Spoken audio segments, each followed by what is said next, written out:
So this is how we can turn off the color filters on an iPad. Let's get started. So there are plenty of ways how you can apply the filters.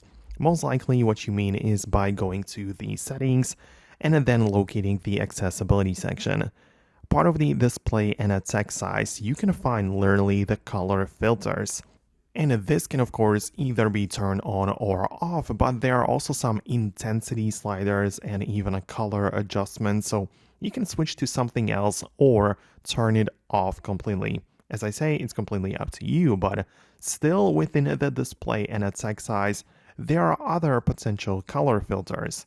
For example, we have the classic invert, smart invert, there is the reduce white point, increase contrast, and these are all of the things which will apply some sort of filter over your display and the way that it looks. So pay attention to that as well.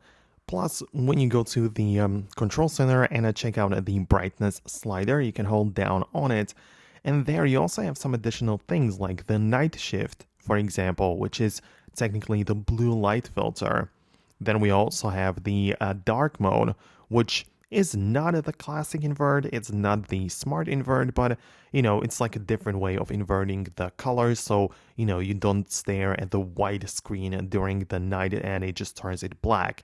And you might also even have true tone display feature there if it works on your device, and that's like a separate thing which will also filter the colors a little bit different based on your environment. So let me know below in the comments if you managed to find what you needed. Most definitely subscribe for more tutorials and guides like this one, and I'm gonna catch you later in the next video.